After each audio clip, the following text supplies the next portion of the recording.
এই জন্য আল্লাহর কাছে বলা, নিজের অভাবের কথা আল্লাহর কাছে বলা, নামাজের মাধ্যমে বলা, নিজের কষ্টের কথা আল্লাহর কাছে বলা, নামাজের মাধ্যমে বলা, নিজের সমস্যা সমাধান হচ্ছে না আল্লাহর কাছে বলা, নামাজের মাধ্যমে বলা, নিজের যে কোনো সমস্যা ইয়াকিন ও ইখলাসের সহিত নামাজের ভিতরে দাঁড়াই যাই, আল্লাহর কাছে বলি যে আল্লাহ এই 2 রাকাত নামাজ সালাতুল হাজাত, আমার অমুক হাজত, আমি বহু চেষ্টা করতেছি আল্লাহ পূরণ হতেছে না, তোমার দরবার ছাড়া এখন আমি আর কোনো দরবার দেখতেছি না। তখন আল্লাহ খুশি হয়ে ফেরেশতাদেরকে বলে যে ফেরেশতারা তোমরা না বলছিলা বনি আদম কেন বানাইতাম, এখন দেখছেন এই বন্দা এটা সেজদার কত লম্বা, এই বন্দাটার রুকু কত লম্বা, এই বন্দাটার সেজদা কত লম্বা, এই বন্দাটার নামাজে দাঁড়ানো কত সুন্দর, রুকু কত সুন্দর, সেজদা কত সুন্দর, সেজদার ভিতরে গিয়া সুবহান রাব্বিয়াল আলা পড়তেছে আর চোখের পানি ছেড়তেছে, রুকুর ভিতরে গিয়া সুবহান রাব্বিয়াল আযীম পড়তেছে আর চোখের পানি ছেড়তেছে। ফেরেশতাদেরকে ডাকি বলতেছেন, ফেরেশতা আমার এই বান্দাটা কবরের আযাব দেখে নাই, ফুলসিরাত দেখে নাই, হাসরের ময়দানের বিচার দিবস দেখে নাই, আমার রাসূলকে দেখে নাই, সাহাবায়ে কেরামকেও দেখে নাই, আমি আল্লাহ কোথায় আছি, কিভাবে আছি, কি দিচ্ছি এটা ব্যাপারেও তো সে জানে না, দেখে না। এই সমস্ত সবগুলা অনদেখা অবস্থায় আমার এই বান্দা আমার কুদরতি ফা মোবারকে সিজদা দিয়ে আমার কাছে ইস্তেগফার করতেছে নামাজের মাধ্যমে। ও ফেরেশতা তোমরা সাক্ষী থাকো, আমি আমার এই বান্দার সব গুনাহ মাফ করে দিলাম এবং তার নেকি গুনাহগুলোকে নেকি দ্বারা ভরপুর করে আমার আসলের ভিতরে ডেকে নিলাম। ফেরেশতাদেরকে সাক্ষী রাখি বড়াই করে। হাদিসের ভিতরে আসছে যদি কোনো বান্দা নামাজের জন্য ওযু করে বাড়ি থেকে রওনা হয়, যতক্ষণ পর্যন্ত ছোট ছোট ছোট ছোট কদম দিয়া বাড়ি থেকে মসজিদের দিকে আসতেছে, ফেরেশতারা তার জন্য রহমতের সওয়াব লিখতেছে আর নামাজের সওয়াব লিখতেছে। প্রতিটা কদমে তার জন্য রহমতের দোয়া করতেছে, প্রতিটা কদমে তার জন্য সওয়াব লিপিবদ্ধ হচ্ছে। যখন মসজিদে এসে বসে থাকলো, এখনো জামাতের সময় হয় নাই, ওই বান্দা যতক্ষণ পর্যন্ত বসে থাকবে ততক্ষণ পর্যন্ত তার জন্য মাগফিরাতের দোয়া করবে ফেরেশতারা।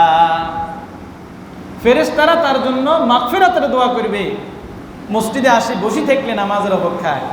আর আমরা দোকানে বসে থাকি, আরো 5 মিনিট আছে, জামাতের তো এখনো 5 মিনিট আছে, দোকানে বসে থাকি। এই জন্য চেহেল সালে উমরে আজিজাত গুজাস মেজাজে তু আজহাল তিফনি নাগাস। আর কত বয়স, আর কত, হঠাৎ করে স্টপ করে রাত্রে চলে যেতেছেন, শেষ, আর তওবা করার সুযোগ নাই, নামাজ পড়ার জন্য সুযোগ নেই। কাল কিয়ামতের ময়দানে বিচার দিবসে যখন আমার আমল নামার ভিতরে কমতি থাকবে, নামাজের ভিতরে আমার আমল নামায় নামাজের ব্যাপারেও নাই, তাসবির ব্যাপারেও নাই, কোরআন তেলাওয়াতের ব্যাপারেও নাই, জিকিরের ব্যাপারেও নাই, সৎকর্মের ব্যাপারেও নাই, আমার আমল নামা শূন্য। তখন যদি বলি আল্লাহ দুনিয়াতে 1 সেকেন্ডের জন্য হলেও আমাকে ফাটাইয়া দেন, আমি সারাটা জীবন সেজদায় পড়ে থাকবো, আপনার তাসবিহ তাহলিল পড়া ছাড়া, আপনার জিকির আজকার করা ছাড়া মাবুদ আমি 1 সেকেন্ড অতিবাহিত করব না। তখন বলবে কোনো লাভ হবে না। তখন একথা বলি আর কোনো লাভ দুনিয়াতে আসার সুযোগ আছে নি? নেই। এই জন্য নামাজের ব্যাপারে আমরা যে উদাসীন, এই উদাসীনতার মনোভাব আমাদের থেকে পরিহার করতে হবে। আমরা এভাবে এই নামাজের ব্যাপারে উদাসীন থাকি, যদি আমাদের রিজিকের ভিতরে নষ্ট, আমাদের রিজিকের ভিতরে অভাব থেকে যাবে, সংসারে অভাব অনটন থেকে যাবে, রিজিকের কমতি দেখা দিবে, আমাদের সংসারে, পারিবারিক জীবনে, রাষ্ট্রীয় জীবনে, সামাজিক জীবনে সুখ দেখা দিবে না। যেত নামাজ থেকে দূরে সরব, সংসারে তত অভাব আমার থেকে দূরে সরে যাবে, আমার অভাব আমার কি নিকটে চলে আসবে, সুখ শান্তি আমার থেকে দূরে সরে যাবে। যত নামাজ থেকে আমি দূরে সরে যাব, রিজিক আমার থেকে তত দূরে সরে যাবে। যত নামাজ থেকে আমি দূরে সরে যাব, তত দুনিয়াবী সমস্যাগুলো আমার নিকটে এসে জমা হবে, আমার শান্তিগুলা তত দূরে সরে যাবে। যত নামাজকে আমার বন্ধু বানাবো, রিজিক ততটাই আমার বন্ধু হবে। নামাজকে যতটাই আমি আপন করে নিব, সময় দিব, সুখ শান্তি ততটাই আমার আপন হবে। যতটাই নামাজকে আমি সময় দিব, আপন করে নিব, সমস্যাগুলো সমাধান তত দ্রুতভাবে হয়ে যাবে।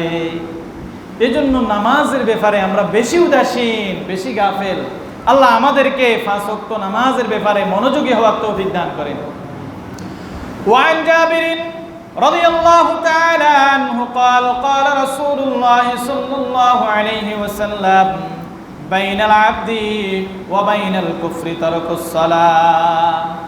হযরত জাবির রাদিয়াল্লাহু তাআলা আনহু থেকে ইরশাদ, রাসূলুল্লাহ সাল্লাল্লাহু আলাইহি ওয়াসাল্লাম ইরশাদ করেন, বাইনাল আবদি ওয়া বাইনাল কুফরি তারকুস সালাহ। নামাজ হলো এমন এক জিনিস যেটা কাফের এবং মুসলমান বান্দার মাধ্যমে ডিভাইডেড সৃষ্টি করে, ব্যবধান সৃষ্টি করে, পার্থক্য সৃষ্টি করে। নামাজ হলো কাফের, মুশরিক, হিন্দু, খ্রিস্টান, ইহুদি, বৌদ্ধ এবং মুসলমান ইমানদারদের মধ্যে একটা ডিভাইডেড।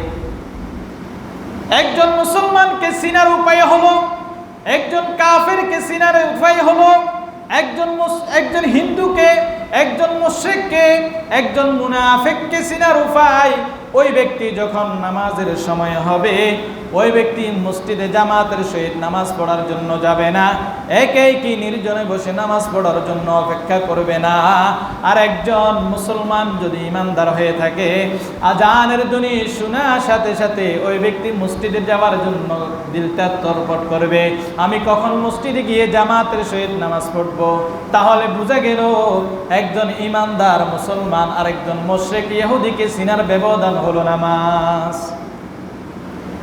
তাহলে বোঝা গেল নামাজ হলো, একজন হিন্দু মাগরিবের নামাজের আযান দিয়েছে, একজন হিন্দু হরে রাম হরে কৃষ্ণ বলেছে, তার গির্জাতে চলে যাবে, তার মণ্ডপে চলে যাবে। কিন্তু একজন মুসলমান ইমানদার মসজিদে না আসে, দোকানে গাড়ি, রাস্তায় দোকানে ওইখানে গাড়িতে বসে থাকার মতো মানসিকতার ইমানদার যদি হয়, তাহলে ওই ব্যক্তির সাথে আর একজন হিন্দুর সাথে ব্যবধান রইল কোথায়? একজন হিন্দু রাস্তায় বসে থাকলো, আমি একজন ইমানদার হয়েও বসে থাকলাম। তাহলে বলেন, মুসলিম শরীফের হাদিস, বাইনাল আবদি ওয়া বাইনাল কুফরি তারকুস সালাহ, যদি নামাজ ছেড়ে দাও মুসলমান আর ইমানদারের মধ্যে ব্যবধান রইল কই? এজন্য মুসলমান ইমানদারে নামাজ ছাড়তে পারে না। কেন? ইমানদার যারা তারা নামাজ পড়ে, মুসলমান যারা তারা নামাজ পড়ে, আর হিন্দু যারা, কাফের মুশরিক যারা তারা নামাজ পড়ে না। وعن بريدة رضي الله تعالى عنه قال قال رسول الله صلى الله عليه وسلم العهد الذي بيننا وبينهم ترك الصلاة فمن تركها فقد كفر। বুরাইদা রাদিয়াল্লাহু তাআলা আনহু থেকে বর্ণিত, রাসূল করিম সাল্লাল্লাহু আলাইহি ওয়াসাল্লাম ইরশাদ করেন, তোমাদের মাঝে আর আমাদের মাঝে, তোমরা মুনাফিকের মাঝে আর আমাদের মুসলমানদের মাঝে একটা অঙ্গীকার রয়েছে। অঙ্গীকার সেটা হলো নামাজ। যে ব্যক্তি নামাজকে ছেড়ে দিল, যে ব্যক্তি নামাজকে ছেড়ে দিল, ফামান তারাকাহা ফাকাদ কাফার, ওই ব্যক্তি যেন আপাতত দৃষ্টিকোণ থেকে সে কাফের হয়ে গেল। কত বড় কথা! রাসূল সাল্লাল্লাহু আলাইহি ওয়াসাল্লাম বলেছেন, মুনাফিকদের সাথে আমাদের একটা অঙ্গীকার ছিল। মুনাফিকেরা যে মুসলমান, ভিতরগত দিক থেকে তারা মুসলমান নয়, তারা খ্রিস্টান, ইহুদি, নাসারা, বৌদ্ধ, তারা মুশরিকদের সাথে সাদৃশ্য রাখে, তাদের আকীদা পোষণ করে, কিন্তু মুসলমানদের সাথে একথা বোঝানোর জন্য তারা মসজিদে এসে নামাজ পড়ে। মুনাফিকেরা মসজিদে আসি নামাজ পড়ে কেন? কাফেরদেরকে তারা সাথে আছে একথাও বোঝায়, তাদের সাথে যায়। আর যখন মসজিদে আসে মুসলমান ইমানদাররা বলে, তো এই ব্যক্তি যদি মুশরিক হইতো, কাফের হইতো, একে মসজিদে আসতো না। যেহেতু মসজিদে আসছে হে ইমানদার, তাহলে বোঝা গেল একজন মুনাফিক পর্যন্ত সে নিজেকে ইমানদার দাবি করার জন্য মসজিদে এসে হাজিরা দিল যে আমি ইমানদার। এই জন্য আল্লাহ রাসূল বললেন, আল্লাহুল্লাযী বাইনানা ওয়া বাইনাহুম তারকুস সালাহ ফামান তারাকাহা ফাকাদ কাফার। মুনাফিক এবং মুসলমানদের মধ্যে একটা চুক্তিবদ্ধ আছে নামাজ। যে ব্যক্তি নামাজটা ছেড়ে দিল, ওই ব্যক্তি আপাতত দৃষ্টিকোণ থেকে সে কাফের। এবার বলেন না, ইচ্ছাকৃত যদি নামাজ ছেড়ে দিলাম, আমি মুসলমান থাকলাম নেই, রাসূলের কথা অনুযায়ী ঈমান, আমরা তো কাফের হয়ে গেলাম। খবরদার, আল্লাহ পাক রব্বুল আলামিনের রাসূলের এই হাদিসের ওয়াঈদ থেকে, ধমকি থেকে আল্লাহ আমাদেরকে হেফাজত করেন। সকলে বলে আমিন।